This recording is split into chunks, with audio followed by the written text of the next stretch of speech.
Bienvenida familia nocturna a esta oscura fogata de historias. Hoy hablaremos acerca de iglesias endemoniadas y procesiones satánicas. Así es que antes de iniciar estas oscuras historias que ustedes me mandaron, yo te recomiendo que tengas un poquito de luz en el camino. Y es por eso que invoco a la familia nocturna que se haga presente en los comentarios y pongan una flamita para saber que están aquí y para desearle buena suerte a todos ellos que están a punto de pasar una experiencia absolutamente oscura. Comencemos.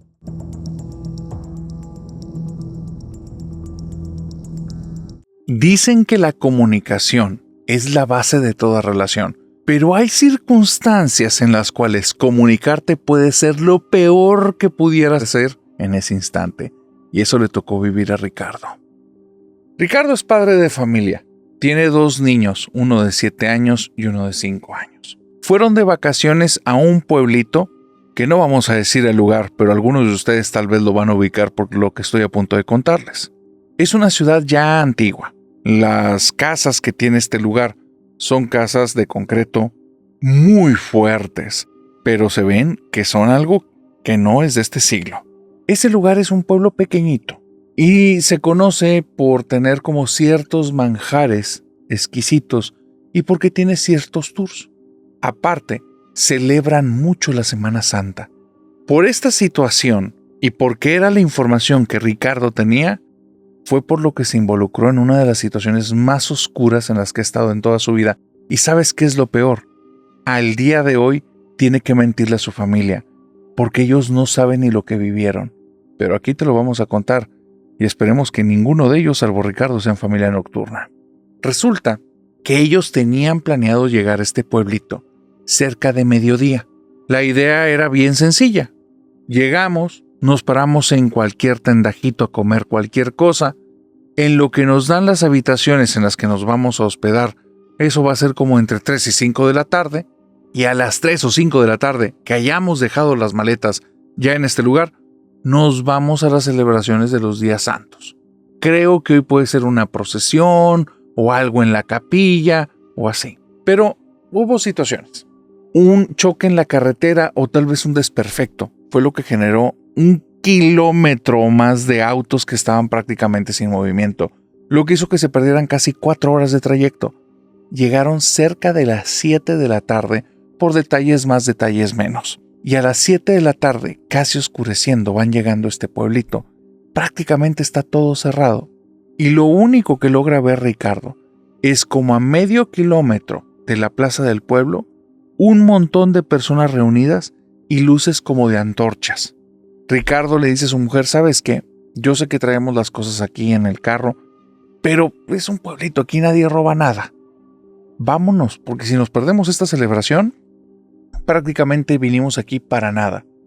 Su esposa sabía que él quería ir a vivir estas situaciones porque había estado hablando que las procesiones que hacían ahí era algo que era muy llamativo, que la gente se lo tomaba muy a pecho, que lo vivían con un fervor tremendo. Y él quería estar ahí, quería estar en medio de estas celebraciones. Ahora, Ricardo no es un tipo religioso, es más el folclore, es más el hecho de ver a las personas haciendo esto. Le llamaba mucho la atención. Al estar en la ciudad todo el tiempo, estar de la oficina a la casa, de la casa a la oficina, llega un momento en el que él lo que quería eran experiencias nuevas y ver a las personas que se metieran en estas creencias tan arcaicas. No, iba a ser un deleite. Su esposa aceptó. Y ahí van con los 2 niños. Los 2 niños, mira, van medios cansados, los traen cargados. Ahí van camine. ¿Quién sabe cuánto hicieron? Cerca de 15, 20 minutos.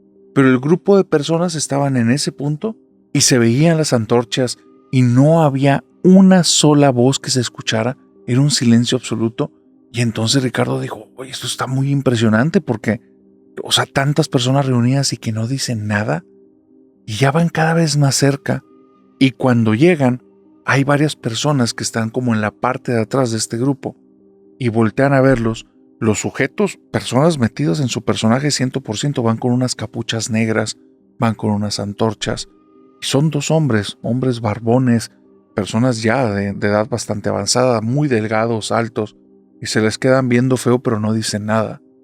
Continúan ellos en la procesión. Y Ricardo y su familia, van caminando detrás de ellos.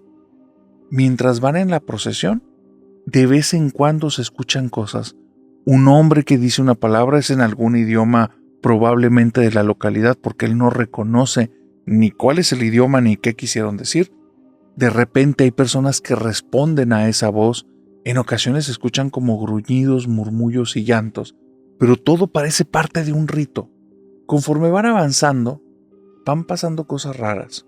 Él va notando entre estas personas que después se da cuenta que prácticamente todos son los que llevan este tipo de capucha, salvo unos cuantos que van a mero delante de la procesión. Y nota que todas las personas son altas, lo cual significa que no hay niños. Son personas que están más o menos de la altura de Ricardo y más altas, pero más chaparritos que él no. ¿Qué decir de sus niñitos que le llegan prácticamente poquito arriba de la cintura? No hay nadie de esa estatura. Eso está extraño. Lo siguiente es que, por más que intenta prestar atención adelante para ver algún rostro, a ver alguna persona, cada vez que alguien voltea, son puros rostros de hombres. Pero está seguro que ya escuchó el lamento de alguna mujer, la voz de alguna mujer. Pero bueno, es extraño. Tal vez la misma capucha y nada más han de ser un par y revueltas en este tumulto de personas, porque sí son cerca de unas 50. Bueno, tal vez por eso es difícil verlos, pero qué extraño. La procesión está siendo cada vez más extraña porque no hay un fervor como tal. No son personas que estén vinculadas a esto y haciendo actuaciones tremendas. Son personas con mucha formalidad que van cargando antorchas, van caminando y nada más a mero delante se ve un tipo todo vestido de negro y que va cargando una cruz. Y hay un sujeto que de vez en cuando, con un mecate así pelón sin ponerle nada extra, le mete 2, 3 trancazos, que eso sí se ve fuerte, muy fuerte, porque no se ve que se esté tentando ni que esté actuando ni que le esté pegando a la cruz, ni que esté intentando evitar el golpe, para nada. ¿Y sabes qué es lo más fuerte? Ver la piel del sujeto que trae la cruz. Se está marcando de forma tremenda. Y te digo que se está marcando porque la túnica negra está rota en varios pedazos y se ve que ahí hay líquido vital rojo. Ricardo está un poco impactado. En algún momento su esposa le quiere hablar. Él le hace una señal como de cállate, no está hablando nadie. La esposa entiende como los ademanes, guarda silencio. Uno de los niños va a empezar a hablar porque se despierta, los traían ya cargando. Y entonces cuando se despierta le dice papá, Ricardo le tapa la boca y entonces el niño se asusta y nada más le hace una señal como de cállate, cállate, y lo sigue cargando y el niño se vuelve a acostar. Empiezan a avanzar y llegan a un momento en el que están arriba de una colina.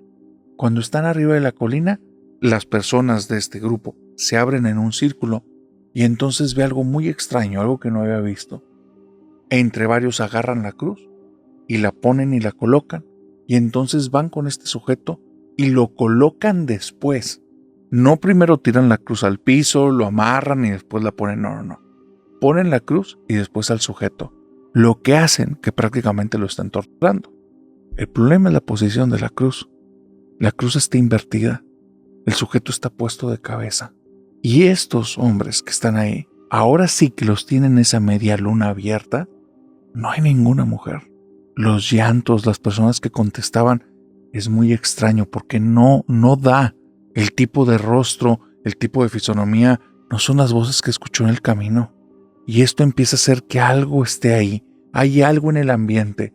Es una sensación de miedo, es una sensación como de estás en el lugar menos indicado, con las personas menos indicadas, en el momento en el que no deberías de estar ahí. Y entonces Ricardo lo capta a su esposa, se está poniendo pálida, y cuando se acerca con ella y le dice como que qué pasa, todo con pantomimas, movimientos de mano, levantamiento de cejas, movimientos de hombros, se están dando a entender solo por movimientos. Su esposa le mueve la cabeza de un lado a otro, no sabe qué pasa, pero ella se siente mal. Y es entonces que uno de los hombres dice, que vengan los danzantes. Cuando dice eso, de entre las personas, ahora sí aparecen niños. Eso es lo que cuenta su esposa. ¡Ay, qué feos esos niños, todos pintados de negro! Y los disfraces de demonios que tenían. Cuernos, colas negras, uñas largas, ojos rojos. Y Ricardo, de ahí en adelante, cada vez que escuche esa historia, siempre va a decir, ¡ay, sí, son cosas de las que es mejor ya no hablar! Estuvo muy feo y aparte bien chafo los disfraces. La realidad Es que aquí es donde él miente. Porque él, cuando vio que estos danzantes salieron, él vio que salían de entre las personas, pero las personas estaban pegadas unas con otras. No había espacio para que hubiera otra persona ahí. Los disfraces estaban chafos, es lo que dice, pero estaba viendo a detalle y eso no parecía un disfraz. Eso parecía carne, eso parecía un cuerpo, inclusive un exoesqueleto, hueso, pero eso no parecía un disfraz. Pero la cara de esas cosas que danzaban alrededor de la cruz y que de vez en cuando abrían la boca mostrando colmillos, mira, la cara de esas cosas eran muchas cosas, pero niños no lo eran. Ricardo, cuando vio los colmillos y vio todo eso, una de las personas que estaba en la procesión justo al lado de la cruz, el que parecía que estaba al frente de todos porque su capucha era más grande que los demás, no era puntiaguda, era más bien como cuadrada, le fueron y le dieron una señal y volteó a ver a la familia de Ricardo. Él se acercó con su esposa y comenzaron a caminar lo más rápido que podían lejos del lugar. No le decían nada a su esposa, no querían hacer ruido, pero solo le apretaba la mano y le estiraba, y veía que su esposa se sentía mal, así es que a veces se ponía detrás de ella y le empujaba. Su esposa llegaba a un momento en el que quería hablar y le tapaba la boca y nada más le movía la cabeza de un lado a otro y le decía que no. Nadie los siguió, nadie los persiguió, nadie que pudieran ver, porque todo el camino de regreso hasta el vehículo escucharon pasos detrás de ellos y cuando voltearon no había nada. Las personas seguían allá, en la parte de arriba de la colinita, todos con sus antorchas, pero se escuchaba que cosas los perseguían, cosas se avanzaban rápido detrás de ellos, como avanzando de manera ágiles, como si fueran un montón, tal vez de serpientes, de lagartijas, de cosas que son bastante más grandes que un animal pequeño, pero bastante más ágiles que cualquier persona. Cuando llegaron al vehículo, solo abrió la puerta, hizo que su mujer se metiera, se subió, prendió el carro y pasaron la noche andando en la carretera porque no había poder en el mundo que hiciera que él se quedara ahí. Desde ese día, va a contar que vio a las personas que estaban tan enajenadas haciendo sus actuaciones que sintió que después los siguientes días iba a ser un infierno en ese pueblo, que le iban a estar diciendo que ellos fueron los que los interrumpieron y puras mentiras que se inventa Ricardo.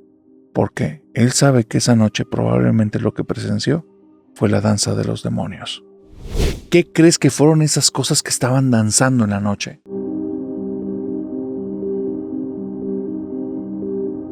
La familia de Marioli tiene sus propias creencias. Ellos son católicos, pero digamos que han desarrollado algunas supersticiones a lo largo de los años.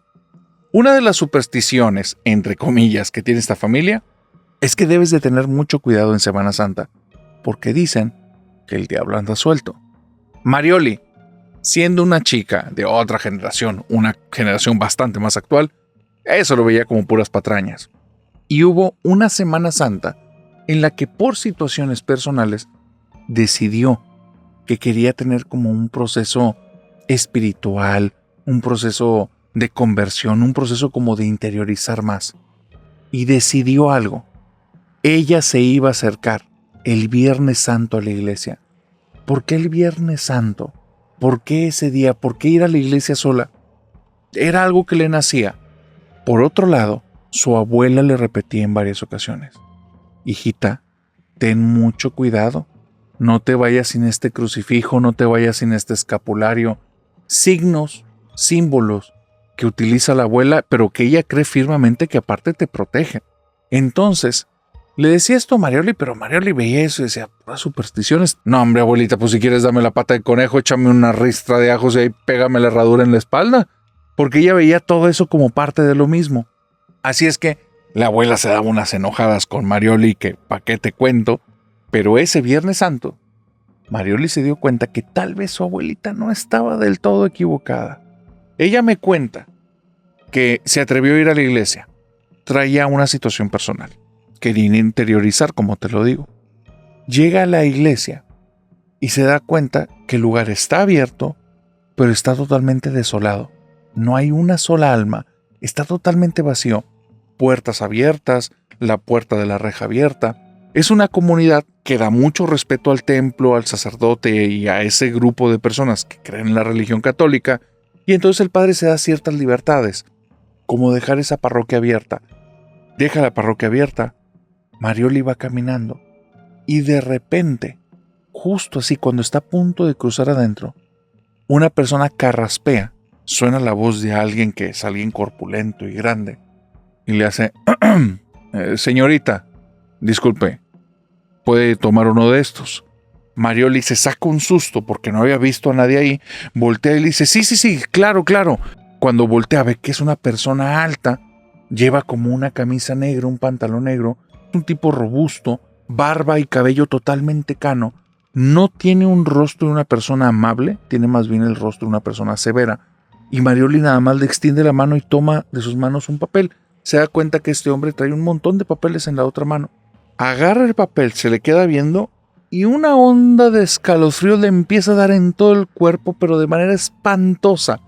Empieza a sentir choques eléctricos que vienen desde la nuca, el estómago siente que le empieza a dar retortijones, todos los vellitos de los brazos se le empiezan a poner así como erectos, paraditos, y la piel chinita, porque lo que está viendo en la hoja es como, imagínate, un Cristo, un Jesús en una cruz. Está pintado la mitad de azul, la mitad de negro, pero los rasgos que tiene en el rostro es como si le sobresalieran unos cuernos y unos colmillos y le saliera un poco de sangre aquí, pero le sale una cola de diablo. Entonces ella ve eso y le da una sensación horrible porque el dibujo se veía espantoso, se veía hecho como con toda la intención de sacarte un susto. Y entonces ella voltea para devolvérselo al señor porque no entiende por qué le dio eso y ahí no hay nadie. Marioli entra a la iglesia súper asustada, empieza a rezar, pero siente que dentro de la iglesia hay una sensación fea. Es como si lo observaran, es como si no estuviera sola. Intenta hacer oración y su cabeza está vuelta loca. Se acuerda una y otra vez de ese dibujo.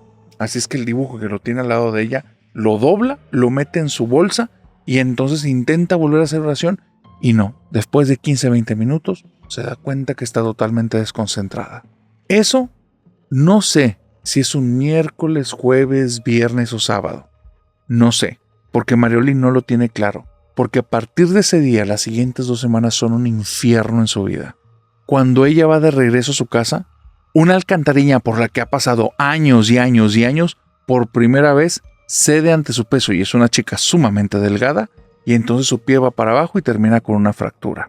Eso hace que terminen auxiliándola y un par de vecinos que le abren a su familia, es una chica conocida en la comunidad, entonces la auxilian y todo. En el hospital le recetan mal las cosas y empieza como con unos síntomas muy extraños donde se empieza a inflamar, como con una reacción alérgica. El lunes siguiente, cuando llega al trabajo, que llega toda golpeada como te la puedes imaginar, llega ahí con muletas, se ve todavía con signos de esta alergia que había producido por esos medicamentos que le dieron mal o que le recetaron mal o que le dieron mal efecto. Llega solo para recibir la noticia que acaban de hacer un reajuste de personal, ya no tiene su trabajo. Ella tenía 2 trabajos de medio turno. En la tarde le duplicaron la noticia. Hicieron reajuste también al otro, se quedó sin trabajo. Cuando regresa a la casa, está fastidiada, está harta, las cosas no pueden ir peor. Su hermano le pide que por favor le preste su carro. Es un carro que no tiene mucho tiempo con él. Cuando se lo presta, el hermano lo prende, al momento suena algo muy extraño. El carro estaba desvielado. Todas las siguientes 2 semanas es una situación tras otra de mala suerte. Recibe su finiquito, le hackearon la cuenta y hay un problema. El banco le dice, no, por los movimientos que tenemos no nos hacemos cargo. Empieza un pleito que ya ahorita se solucionó, ganó después de 2 años. Durante 2 años ese dinero estuvo ahí, congelado, sin estar en su bolsa. Estuvo peleándose para tener trabajos que todos duraron muy poco, hasta que un día, después de esas 2, 3, 4, 6 semanas, que fue algo horrible, se acordó de esa maldita cosa que había guardado en su bolsa. Y allí estaba el papel. Pero sabes que esto es lo peor. Era como si tuviera una capa de algo en la parte de atrás, porque estaba pegada a una de las paredes de la bolsa. Esa cosa, esa capa de algo, no era ningún alimento, no era algo que ella haya puesto ahí. Y era algo como viscoso negro, tan feo, que simplemente ella lo que hizo fue, con todo y bolsa, puso carbones y encendió todo el mugrero. Dice que a partir de ese momento las cosas empezaron a mejorar y hasta 2 años después regresaron a la normalidad. ¿Y tú crees en la mala suerte?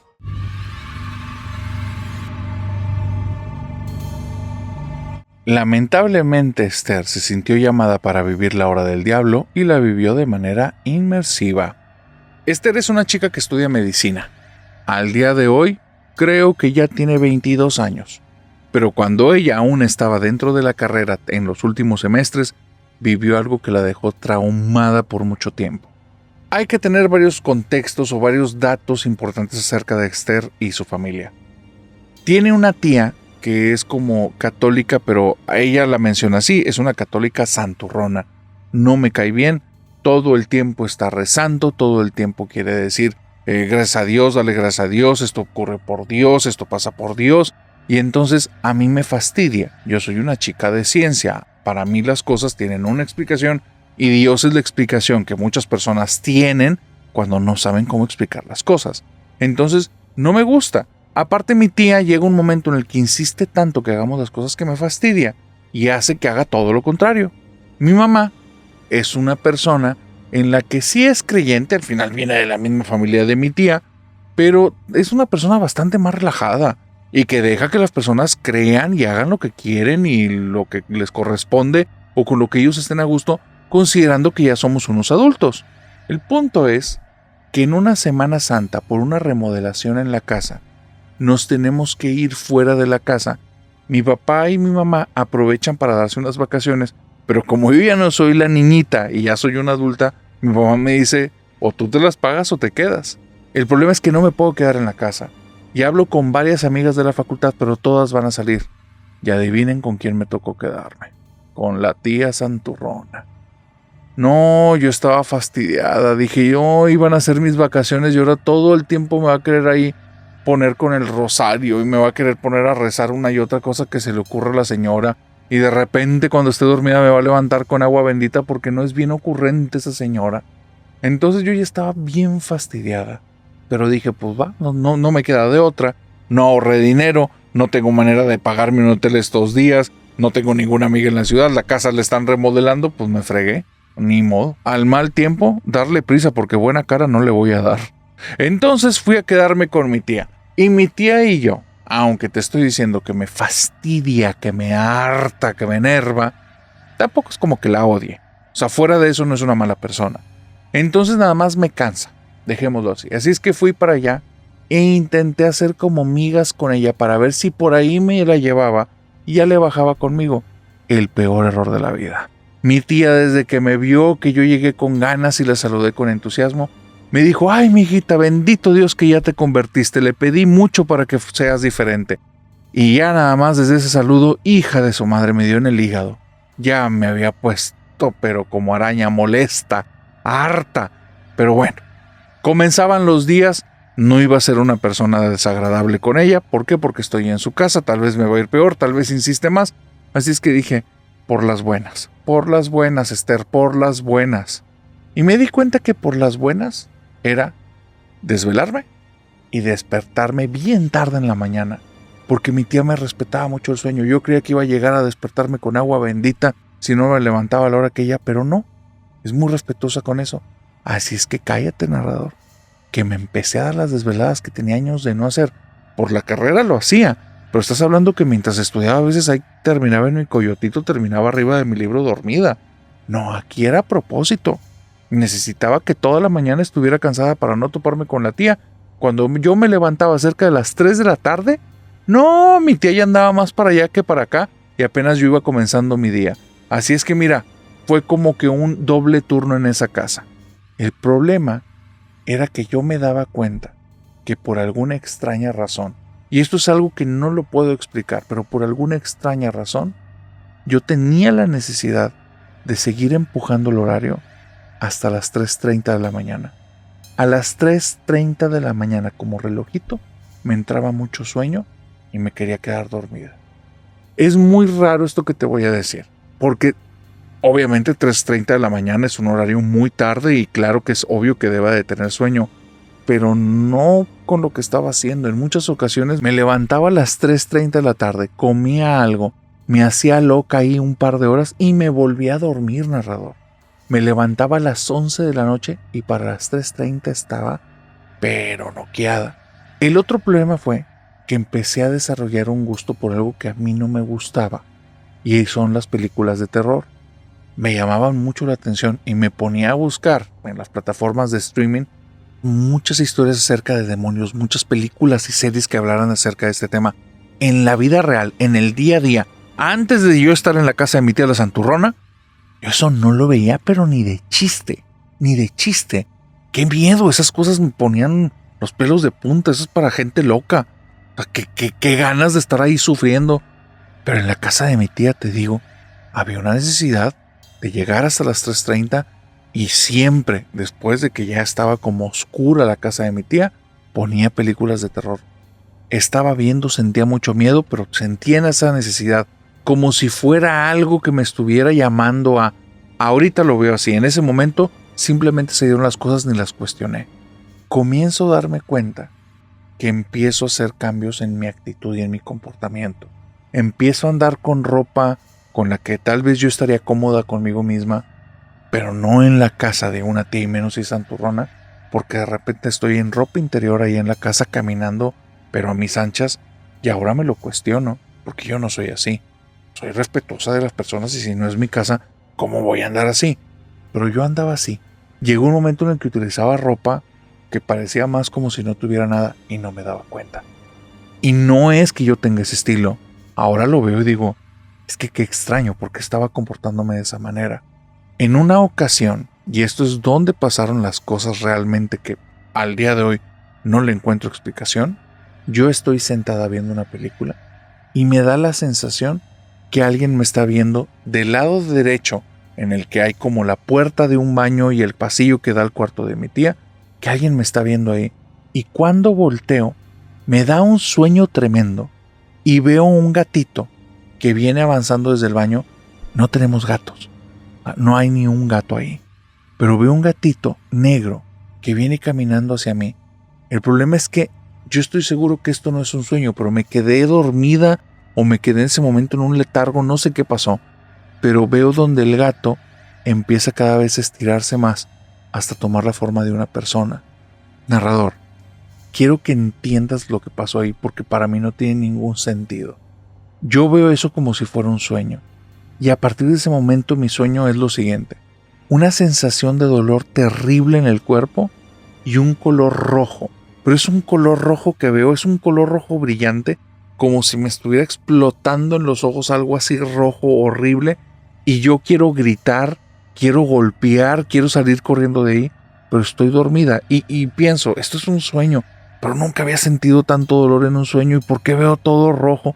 Rojo, rojo, rojo, hasta que llega un momento en el que abro los ojos, estoy en la sala, llevo muy poca ropa y noto que tengo sangre en el pecho, tengo sangre en las manos y tengo sangre en el estómago. Me voy corriendo a un baño, me veo en un espejo y noto que tengo rasguños en todo el pecho, la panza y los brazos. Pero son rasguños que no corresponden a mis uñas están limpias, los dedos tienen sangre. No entiendo qué demonios pasó. Me da un miedo, pero un miedo que no te puedo explicar. Narrador, apenas me veo. Es como si se me hubieran destapado los oídos. Escucho que alrededor de la casa de mi tía hay un montón de perros que están ladrando y aullando, pero son perros que están ladrando con un coraje, con un odio. Y entonces, narrador, me da miedo. Empiezo a sentir mucho nerviosismo, mucho miedo, y me voy corriendo a mi cuarto. Y por primera vez me doy cuenta, algo que no me había dado cuenta estos días que ya estaba ahí. Hay un bote de agua bendita al lado de mi cama. No sé si me lo dejó mi tía esa noche, no sé si ya estaba ahí, porque no me había dado cuenta. Lo agarro y no sé por qué, porque va en contra de todo lo que creo. Me rocío el agua bendita arriba de mí y empiezo a rezar. Me quedé dormida, totalmente dormida. Me levanto al día siguiente con una sensación que hay algo en la casa. Tengo mucho miedo. Voy caminando al baño y me reviso y ya no tengo las marcas de los rasguños, ni una. Y yo me quedo muy muy impactada. Pero lo que más me impacta es que fui muy descuidada y como te digo, me dormí con muy poca ropa. Y en eso mi tía me ve andando así en su casa y donde me ve así, yo noto que se molesta mucho y cuando le hablo prácticamente ni me quiere dirigir ni la mirada, ni ninguna frase, ni nada, no me quiere hablar, me está haciendo como la ley del hielo. Pasa casi todo ese día hasta que ya tardecito llega un momento en el que ya voy con mi tía y le digo, tía, discúlpeme por la mañana, perdóneme que no debería de haber estado así en su casa, debería de haberme puesto ropa, pero es que anoche me pasó algo que me asustó mucho. Y ella dice, pues ¿cómo no te vas a asustar si andas con esas cosas? Y yo le digo, ¿cómo que ando con esas cosas, tía? Sí, o sea, no me digas que cómo que te vas a asustar si tú eres amiga de los malos. ¿De qué me está hablando, tía? No entiendo. Ah, y ahora resulta, no sabes de lo que estás hablando y te haces ese tatuaje en la espalda. ¿Qué tatuaje, tía? Y entonces va por un espejo, narrador, y me pone el espejo como si fuera una barbería. Me pone el espejo detrás de mí y veo en la espalda, donde está una estrella de 5 picos volteada para abajo, un tatuaje que jamás me hubiera hecho yo. Vuelvo a decir, este tema es un tema que, mis respetos, pero yo no, gracias. Pero está hecho como si me lo hubieran hecho a navajazos, a puros navajazos. Pero el grosor de las líneas es el mismo de las rayaduras que tenía en el pecho, en la panza y en los brazos. Fue la cosa esa que vi la noche anterior. Cuando vi eso, me empezó hasta a temblar la boca. Y creo que mi tía se dio cuenta que yo no sabía que traía eso en la espalda, porque mi cara de miedo lo debió haber reflejado, porque nada más me dijo, ¿estás bien, hijita? Se le quitó el coraje al instante, narrador. Al día siguiente las palabras estaban de más. A primera hora me estaba llevando a una iglesia, le dijo al padre que traía algo ahí en la espalda y que parecía que yo no me lo había hecho.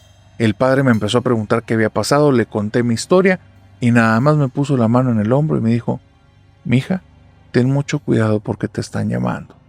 Y el diablito en estas épocas quiere gente para su bando. Y me le quedé viendo y dice, ¿qué épocas son estas o qué, padre? Pues es Semana Santa, mija. Dios llama, pero el diablo también. Empezó a hacer oraciones conmigo, narrador, me puso agua bendita, 2 días después no tenía ni cicatrices. ¿Cómo demonios explico eso? No sé, pero me pasó. ¿Y tú, por qué crees que pasan estas cosas?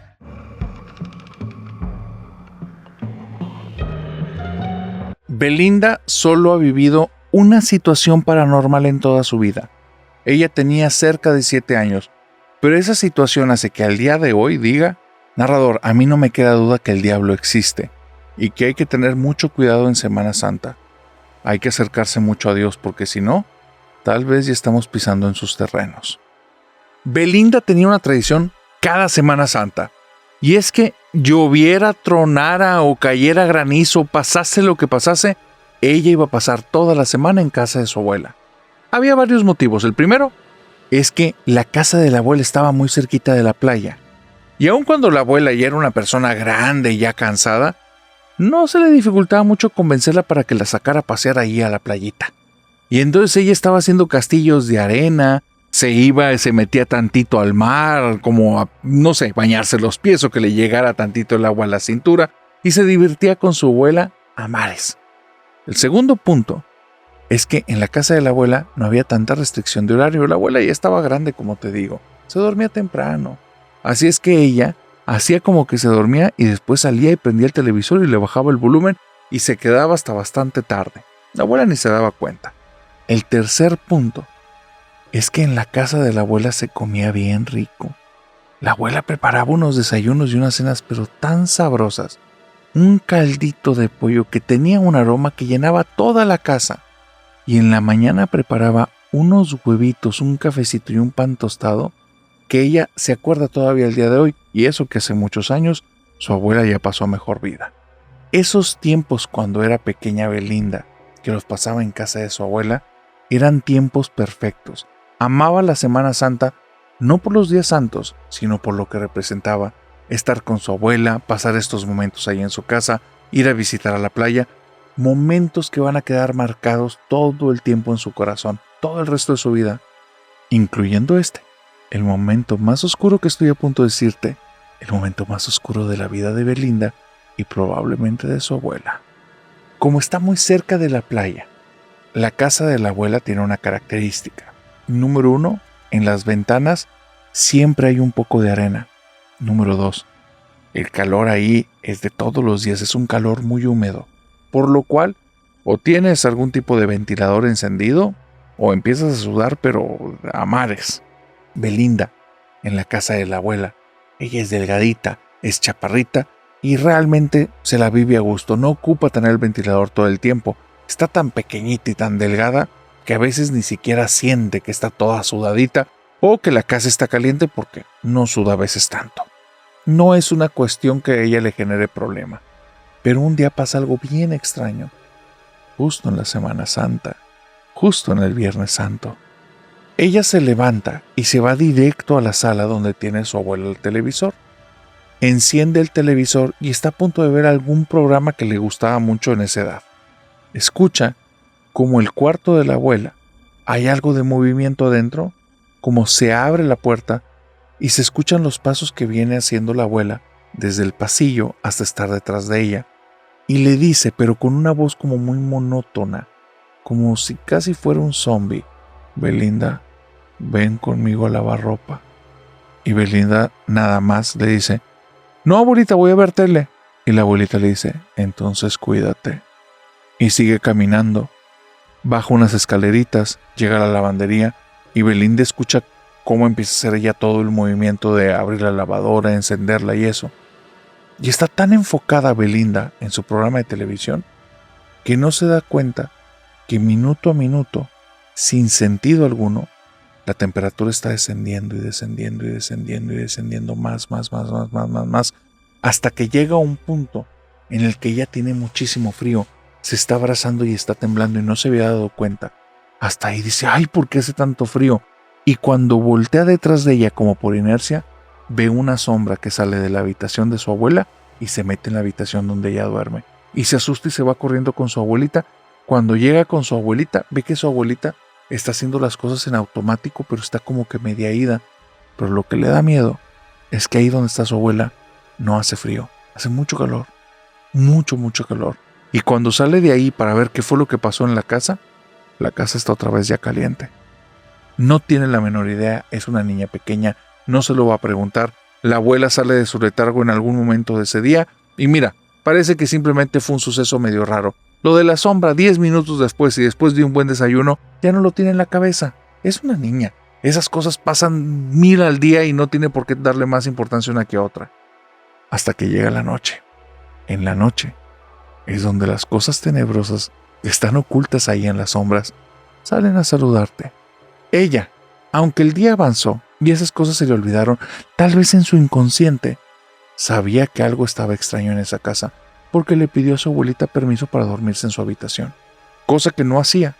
La abuelita le dijo que sí. Se trajo ella un tendido, un par de sábanas, colchas, cosas que pudiera tirar en el piso, y la niña fue y se acostó ahí. Se quedó totalmente dormida, y en algún momento de la madrugada solo sintió como algo la agarró del pie. Y me dice el narrador, el problema es la sensación. Era algo tan frío, tan duro y tan malo porque se sentía como con intención. Se sentía que era algo que me quería hacer daño. Me desperté al instante y entonces forcejeo, estiro mi pie y es como si me lo hubieran agarrado con la cosa más fuerte del mundo porque no logro mover el pie. Está fijo. Esto que me tiene agarrado está fijo. Forcejeo 2 veces más al punto que me hago daño y no lo puedo mover. Estoy en el piso, no hay nada con lo que me pueda agarrar. Estoy a punto de voltearme para ver qué pasó, qué es lo que me tiene agarrado, dónde metí mi pie, y mi abuela me dice: no te voltees, mija, no te voltees. Y empieza a hablar así, narrador, lo que hace que me muera de miedo. ¿Qué está haciendo usted aquí? Suéltela, no es de usted. Y escucho un gruñido detrás de mis pies, narrador. Un gruñido. Primero viene a mi cabeza que es un perro, pero después pienso que los perros no tienen manos. Y donde pienso eso, me da más miedo aún porque estoy sintiendo algo que tiene 3 dedos, me está agarrando como si fuera una pinza y ahora siento como los deditos se abren un poquito y se sienten como me frotan en la piel, pero no es una sensación bonita, esa cosa es helada y está áspera, me raspa. Es horrible, horrible. Y mi abuela empieza a decir en voz alta: Dios bendito venga aquí y reprende este demonio. Váyase de aquí, usted no es bienvenido aquí. Y después empieza a decir plegarias como: San Miguel, protégenos con tu escudo y con tu lanza. San Miguel Arcángel, ven y saca al demonio. San Miguel Arcángel, ayúdanos en la batalla contra el maligno. Narrador, cada cosa que decía era como un látigo para mis oídos. Yo traía un miedo terrible y esa cosa se sentía que se estaba enojando, porque empecé a sentir cada vez más frío y más presión en el pie. Mi abuela va a un cajón, saca un bote que yo creo que era agua bendita y empieza a decir las mismas oraciones aventando esa agua bendita a esa cosa que estaba detrás de mí. Estoy a punto de voltearme y me dice mi abuela, no voltees y no lo veas, mija, no voltees y no los veas, vas a estar bien, reza conmigo. Y empieza a decir, por favor, Señor, manifiéstate, saca este demonio de aquí, váyase usted de aquí que no lo queremos, nadie lo invitó, en esta casa no es bienvenido, dile, mija, que no es bienvenido, que no eres de él. Dice el narrador donde me dice que no soy de él. Cállate, me hice ahí, ya no aguanté más, era una niña.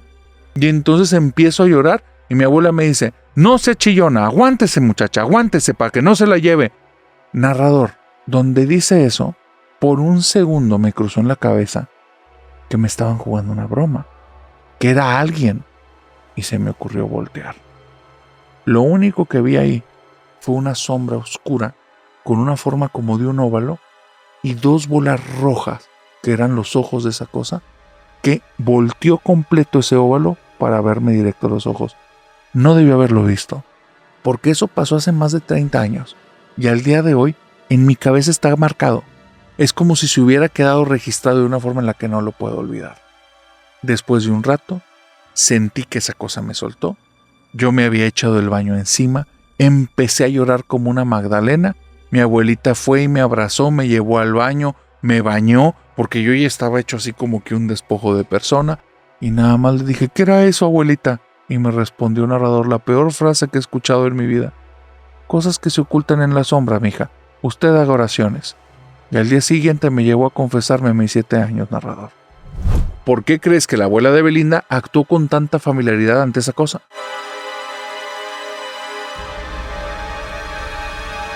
Si me permites, voy a contarte la historia del Viacrucis maldito. Rodolfo me cuenta una historia de la cual no está orgulloso. Sin embargo, como es familia nocturna ya desde hace cerca de un año, me dice narrador, yo esperaba esto jamás contarlo, pero ahora que estamos en Semana Santa me animé y te voy a decir lo que me pasó hace cerca de 10 añitos, que no está nada agradable, no me siento orgulloso, pero definitivamente hasta el día de hoy me tiene espantado. Me cuenta Rodolfo que él formaba parte de alguna iglesia católica, en la cual hacían la representación del Vía Crucis. No, si no conocen esta tradición, es cuando las personas representan el momento de la crucifixión de Cristo, y hay personas que se ponen como representando a los apóstoles, a personas del pueblo, a otros representan a los soldados, otros a Jesucristo, otros a María y así. El punto es que hay diferentes tipos de viacrucis y de tradiciones. En el que estuvo Rodolfo, literalmente era una puesta en escena. Era casi una obra de teatro. Hacían ensayos repetidos desde 2 meses antes, 2 veces por semana. Y lo iban haciendo con un tiempo, con un estilo. Todo era como muy bien hecho. Lo que provocaba que la representación del Viacrucis era algo muy sonado en la colonia justo en esas fechas. Porque no importaba qué religión tuvieras. O sea, ver ahí a los muchachos y a los adultos participando en esto. Ver al vecino que ha saludado tantas veces ahora personificando a alguien y actuando. Era algo que llamaba la atención, punto. Eso hacía que en esta colonia de esta ciudad, ser parte del Viacrucis fuera cosa seria. La gente no se lo tomaba como un juego. Muchos de ellos iban y tomaban clases de actuación para participar en el Viacrucis. O sea, era algo verdaderamente que en algún momento se perdió la cuestión espiritual y ya era un tema de ego. Y dice Rodolfo, yo no tenía tanto ego, narrador. No me sentía una persona que era muy buena y bla, bla, bla. Lo que sí sabía es que tenía ciertas cualidades para actuar. Y yo sabía que ese año me iba a tocar ser Jesús, porque cuando fui a hacer el casting, me fui personificándolo al 100% y había ensayado muchísimo, por lo cual yo sabía que nadie había hecho tanto esfuerzo como yo. El día que llegué al casting y personifiqué, no, las personas, unos lloraron, otros se pararon a aplaudir, alguien fue y me abrazó y me decía, es que vi a Jesús. Para mí era actuación. Y yo le había metido, pero todo lo que traía. Estaba entregado el papel. El problema es que estaba Tito. Tito era un sujeto que también era de esta comunidad. Y él, desde hace mucho, digamos que alardeaba que era el mejor actor de todos. Y durante varios años, él había sido Jesús. Pues yo llegué a quitarle el papel y Tito lo agarró personal conmigo. ¿Qué pasó? Que le dieron otro papel. No sé si fue de Pilatos o si fue de uno de los ladrones, no recuerdo. Pero el problema es que a los ensayos sí iba vestido de Jesús y enfrente de todos empezaba a hacer ahí los diálogos que me tocaban a mí y empezaba a hacer los ademanes, y si yo hacía algo me empezaba a criticar en voz alta. Nefasto. O sea, empezó a hacer que los ensayos ya fueran algo ridículo, que no venía al caso, perdíamos un montón de tiempo. Yo llegué a un momento en el que me cuestioné y me dije, oye, ¿valdrá la pena, Rodolfo? O sea, este tipo te está haciendo la guerra pesada, es directamente contra ti. Se ve que este cuate es un sujeto súper envidioso, que nada más porque ahora te tocó que te fuera bien, no puede soportarlo, no puede digerirlo, aunque pues no es personal, pero para él sí. Entonces, narrador, yo estaba con esta situación, pero la verdad es que me había esforzado mucho por el papel. Lo más fácil hubiera sido decirle, órale, ya date, y yo agarro cualquier otro, porque al final lo importante debería de haber sido la representación para la gente, y no tanto el papel que te tocaba. Pero ahí es donde no me siento orgulloso. Me amaché. Y dije, no, si me esforcé es para mí. Ya si otros dicen que él se quede, yo ya no tengo problema, pero mientras que se vaya al diablo. Y este sujeto ardía en bilis. Cada uno de los ensayos que íbamos a hacer siempre venía con una fantochada peor. Empezó a hablar mal de mí a mis espaldas. Como en algún momento en el pasado fuimos amigos y tuvimos alguna conversación, empezó a soltar todo lo que habíamos platicado alguna vez en confianza, y ya de repente todas las habladurías eran públicas. Ponía palabras en mi boca, decía cosas que yo había dicho que eran mentira. Total que este tipo quería quemar mi imagen, me quería hacer pedazos. Y llegó un momento en el que dije, ya, lo voy a confrontar, voy a ir a hablar con él. Pero no se necesitó, y eso es lo que tiene que ver con lo de tu canal. Yo estaba muy molesto y había dado vueltas a la situación una y otra vez. Ya tenía las palabras correctas con las que me iba a parar enfrente de él y le iba a llamar la atención. Voy al ensayo, estoy decidido a que este hombre haga el ridículo enfrente de todos, porque le voy a hablar muy fuerte y me sobran motivos y razones y cosas y argumentos, y llevo todo ensayadísimo, así como cuando me fui para el papel de Cristo.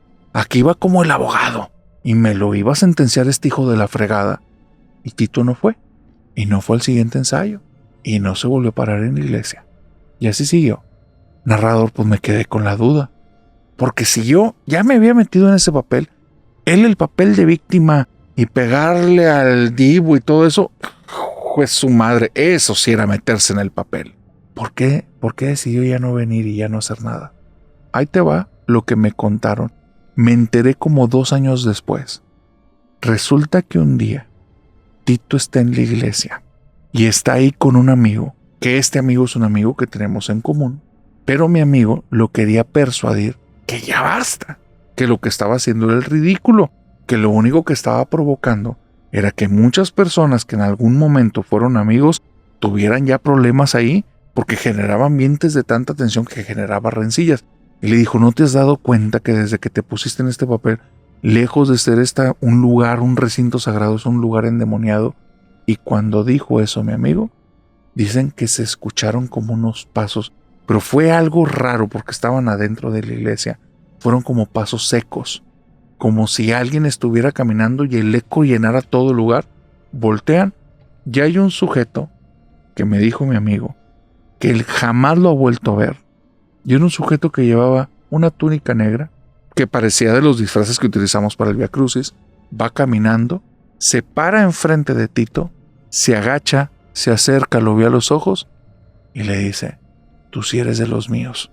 Le pone la mano en la mejilla y entonces le da un ósculo, un pequeño beso aquí.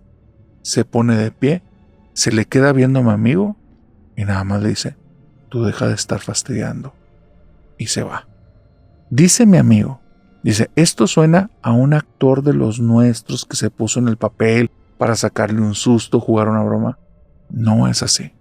Si ese tipo es actor, es de Hollywood, porque lo que hizo ahí era tan real que Tito se quedó temblando, porque decía que cuando lo escuchó hablar, escuchaba la voz de una mujer. Y era un tipo que hablaba con voz de hombre, pero él escuchó la voz de una mujer. Y cuando lo tocó y le dio el ósculo aquí, así era la forma en la que lo besaba su abuela. Tito se quedó helado, ya no quería saber nada. Y cuando dijo sí es de los míos, después salió. Tito sí había estado preguntándose si las cosas que estaba haciendo estaban bien o mal. Y en algún momento en su oración en la casa dijo, Dios, por favor, dime si estoy orando bien o mal. Y cuando se presentó esa cosa y le dijo, si eres de los míos, y definitivamente eso no daba la impresión de ser de Dios, decidió que era momento de parar, pero nunca se volvió a parar en la iglesia. ¿Y tú? ¿Quién crees que era ese hombre que se le presentó a Tito y al otro chico en la iglesia?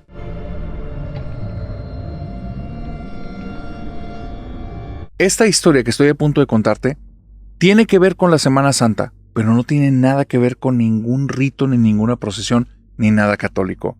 Es algo bastante extraño y nunca había escuchado algo así. Resulta que Sara, vamos a ponerle este nombre a esta chica, resulta que Sara tiene una situación familiar que ya todos conocen. Lo primero es que ella no se parece a nadie de la familia, ni paterna ni materna. Olvídate de una cuestión de infidelidad, no hay nada que ver con eso. Ella dicen que fue bendecida por el fuego, y ella nació con cabello pelirrojo. Su piel es morena, es una chica que desde que era bebita llamaba mucho la atención. Sus ojos son de un color cafecito, pero el cabello son unos rizos rojos. Sus rasgos faciales no parecen de su familia. Pero te digo que la familia ya sabe esto porque no es la primera de la casa materna que tiene este tipo de rasgos. Se dice que la familia en algún momento tuvo tratos con el Señor del Fuego. ¿Qué es eso? ¿Quién sabe? Pero que desde entonces, de vez en cuando, hay personas que tienen la bendición del fuego y que el Señor del Fuego las busca. Esto que te digo es una tradición familiar, es algo que ellos creen, es algún tipo de idiosincrasia que han tenido. Se lo toman muy en serio, ¿no? ¿Quién sabe? El punto es que Sara literalmente le tocó, ya hace 30 años, nacer con esos rasgos, los cuales ya tenían varias generaciones de no aparecer, y la familia no se sorprendió. La familia no lo tomó mal. Pero había un detalle. Necesitaban que Sara hiciera un tipo de prueba para saber si estaba en peligro o no. ¿De qué? Sara al día de hoy no sabe, pero sabe que esas tradiciones no están ahí nada más porque sí. Ahí te va lo que le pasó. La familia tiene un rancho, una propiedad en medio de la nada, que no tiene vecinos, que está ahí y es bastante grande, que quién sabe cuántas generaciones han pasado por ese rancho. Y se ve que en algún punto en el pasado pudo haber tenido ganado, pudo haber tenido caballerizas, pero al día de hoy, vuelvo a decirte, está en medio de la nada. Pero la conservan, no la venden. Ya han llegado ofertas a la familia y no la van a vender, porque allí es donde se hace la prueba de fuego. ¿Qué es la prueba de fuego? Que la chica que fue bendecida por el fuego vaya a ese lugar y pase una noche a ver qué pasa. Hay algo muy raro en ese lugar y ocurre solo en Semana Santa, que ahí es donde se hace esa prueba. Si tú estás cerca de esa propiedad, escuchas tambores. Pum, pum, pum, pum, pum. Como si fuera algún tipo de ritual, de canción, de música ritualística, de algún grupo de personas autóctonas, porque suenan varios. Pum, pum, pum, pum. Como si fuera algún tipo de ritmo para danzar. El problema es que el rancho está en medio de la nada. Eso no es un efecto especial que esté haciendo la familia. Simplemente se escuchan los tambores. En el momento en el que se escuchan los primeros tambores, es cuando la familia tiene que acercarse a ese lugar. Y son los días en los cuales se puede hacer dicha prueba. La prueba, te vuelvo a decir, consiste en algo bien sencillo. Ir a ese lugar, permanecer ahí con la bebé, la niña o la adolescente una noche y ver qué ocurre. El problema es que a Sara se la llevaron de bebita. Esto no tiene recuerdos ellas, esto se lo dice su mamá. Y dicen que al día siguiente, Sara amaneció con muchas sonrisas, pero con todo el cabello enredado. Pero estaba tan enredado, pero tan enredado, que por más que lo cepillaban no lo podía desenredar. Tuvieron que regresarse a la ciudad con una señora que maneja temas de brujería. Esta mujer puso en los pies de Sarita un balde lleno de agua, agarró a Sarita, la dejó ahí parada y le pidió a su mamá que siguiera repitiendo unos rezos que ella le dio al tiempo que utilizaba el cepillo. Y el cabello, como si ya no fuera chino, si fuera liso, empezó a pasar como si no tuviera ningún nudo. La señora estaba sorprendida y le dice: ustedes son los del fuego, ¿verdad? Y ella le dice: sí. Dice: tenemos que revisar algo porque tu niña puede estar en peligro. Vuelvo a decirte, esta es la historia que la mamá de Sara le contó a Sarita. Cuenta que esa bruja, que parecía conocer la tradición familiar, no tengo la menor idea de cómo, pero esa bruja le dijo a la mamá de Sara que tenían que ir nada más ella, Sara y la mamá de Sara a un cenote sagrado que estaba cerca del rancho. Un lugar oculto, no está abierto para las personas para que vayan ahí a utilizar el cenote. Es un lugar que se utiliza para ritos fuertes. Cuando van a este lugar, la mamá de Sara está con Sarita y está la bruja ahí y le dice: no la metas al agua. ¿Por qué? Dice: porque nos está viendo el indio rojo y no está feliz. Y la mamá de Sara le dice: ¿el indio rojo? Dice: sí, tu niña está en peligro. No te vayas a quedar otro día en el rancho. Y le dice: ¿pero qué íbamos a hacer aquí? Ya no vamos a hacer nada, el indio rojo no me lo deja. Y ella seguía apuntando a un lugar que era un micro islote. Imagínate una piedra de unos 30 centímetros que sobresale del cenote. Y decía a esta mujer que ahí estaba parado el indio rojo. La mamá de Sara no vio absolutamente nada. Lo que sí es que esa noche no tenía la economía para pagar la estancia en otro lugar. Y por error se quedó a dormir en el rancho. Y te digo por error, porque ella ya vio o al indio rojo o al señor del fuego. Y es algo que no es bonito, no es atractivo, y en lugar de ser una bendición del fuego, ahora lo llama la maldición del fuego. Esa noche, cuando estaba ahí con la bebé, la señora estaba muy nerviosa.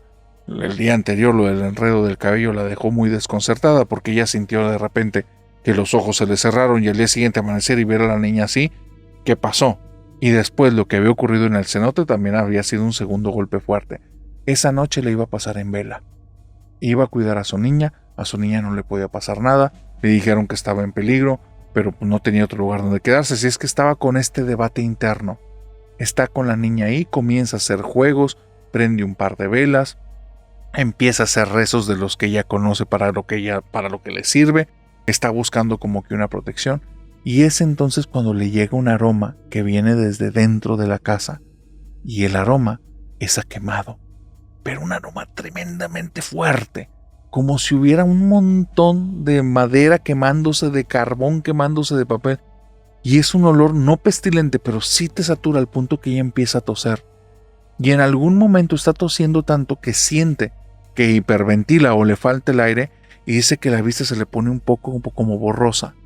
Y es ahí, con la vista borrosa, que ve hacia la entrada y ve a un sujeto que es totalmente rojo. Imagínate la piel, pero es roja, como si fuera algún tipo de piedra. Los ojos son abiertos y por dentro no estás viendo pupilas ni nada. Imagínate un carbón ardiendo que estuviera dentro de él y solo ves reflejado esa llama. Es lo único que estás viendo. El cuerpo parece más de piedra que de carne. Está con las manos justo en los marcos de las puertas y su rostro es de alguien enojado. Detrás de él solo ves un incendio infinito. Toda la casa, todo lo que está detrás de la casa, todo el panorama es como si fuera un incendio que no va a cesar nunca. Esa imagen la hace ella temblar.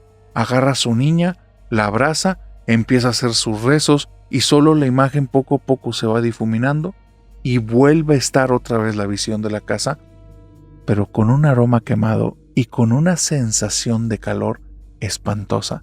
No se quiere salir de la casa. ¿Sabes por qué? Porque empiezan a sonar cascabeles afuera de la ventana, como si hubiera una víbora por ahí rondando. Y si ella se llega a descuidar, ella o su niña pueden estar en muy graves problemas. Al día siguiente en la mañana, porque al final sí logran llegar al amanecer, tiene a su niña y simplemente le dice a la familia: no podemos volver al rancho, yo no sé qué onda con esa tradición, lo único que sé es que lo que anoche vi que le decimos al Señor del Fuego es un demonio, eso no es bueno. La familia entró en controversia, sí, no, dimes y diretes, y dice Sarita que cuando ella ya le tocó tener como más conciencia, ella prácticamente no conoció a su lado materno. No conoció a su abuela, no conoció a su abuelo, no conoció a sus tíos, porque le estaban teniendo una guerra con la mamá. porque ellos continuamente le decían, tú sabes la tradición y si el Señor del Fuego la quiere hay que dársela. Y Sarita entendió ya más grande que se referían a sacrificarla a ella. Hay un pequeño detalle. Sarita no tiene contacto con la familia. La mamá le fue contando la historia poco a poco hasta que ya adulta entendió perfectamente que podía estar en cierto riesgo si tenía contacto con ellos. El rancho sí la llevó en una ocasión porque quería que conociera un poco más acerca de esta tradición, hasta donde la mamá conocía, porque la mamá tampoco es como que fuera docta o tuviera todos los detalles de esas tradiciones del Indio Rojo y el Señor del Fuego. El problema es que Sarita, cuando cumplió 25, tuvo un niño con unos caireles hermosos, rojos, rojos, rojos, y con unos ojos verdes, verdes, verdes. No se parece en nada al papá. Se parece mucho a Sarita. Y ahora ella cree que tal vez continúa la maldición del fuego en la siguiente generación, justo porque no la entregaron a ella. ¿Y tú, has escuchado acerca del Señor del Fuego?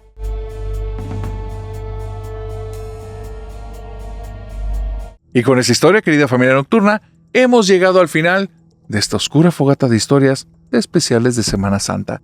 Ahora sí, díganme ustedes, por favor, ¿cuál fue la historia que más les gustó? A mí todas las que me mandaron a estas se me hicieron sumamente extrañas y me dejaron varias de ellas intranquilo. De hecho, no les quería decir, ahorita voy a aprovechar ya que estamos en este punto, pero tuve pesadillas antes de grabar este episodio.